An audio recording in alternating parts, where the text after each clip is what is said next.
Hello everybody, I'm Chris Sims from ComicsAlliance.com, and if you think you know comics, here's a dozen facts that you might not know about the Justice League of America. DC's headlining team first made the scene in Brave and the Bold number 28 from 1960, but they are, of course, not the first major team in the history of DC Comics. That honor goes to the Justice Society of America, a Golden Age team made up of the most popular characters of the Golden Age. When it came time to reboot the team, editor Julie Schwartz and writer Gardner Fox settled on Justice League owing to the popularity of baseball. That's right, the National League and the American League are why Superman and Batman are teamed up in the Justice League. They're like baseball players, with capes. Rather than the established supervillains of the day, the team was formed to fight alien threats. Their first appearance saw them taking on Starro the Star Conqueror, a giant starfish from space who can take over your mind by putting a little tiny starfish on your face. It's actually a lot scarier than it sounds. He's actually one of DC's most threatening villains. In a flashback to the origin of the team, it was revealed that the heroes originally got together to take on an invasion from the Appalachians, who sent their champions to Earth to determine who would get to conquer the planet. Fortunately, no one got to conquer the planet, because the Justice League stopped them. As a result of that invasion, they ended up making their League headquarters in Happy Harbor, Rhode Island. Yes, Rhode Island had its own superhero team. Even more shocking, it's not the only team to ever be headquartered in Rhode Island.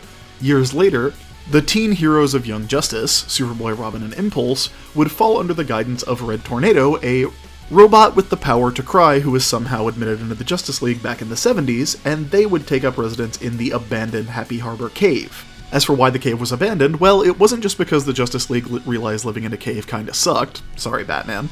It was because their mascot, Snapper Carr, betrayed the team to the Joker. He didn't mean to, though. The Joker fooled him by disguising himself as John Doe, that's as in bread dough, the most normal man in America. Yes, that is all it took to fool Snapper Carr into betraying the Justice League. John Doe.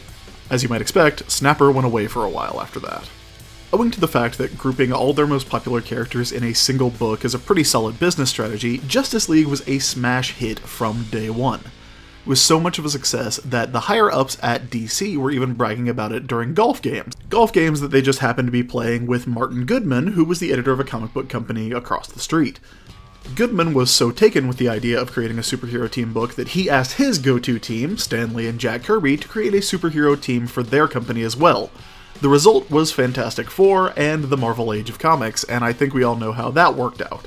Of the founding Justice League members, the only one who never really took off as a solo character was the Martian Manhunter, John Johns, who would not have an ongoing series until 1998. However, it was revealed in JLA that the Martian Manhunter, owing to his shape-shifting power, had secret identities all over the world, including one which was a Japanese woman named Rei Hino. You may recognize that as Sailor Mars's civilian identity from Sailor Moon.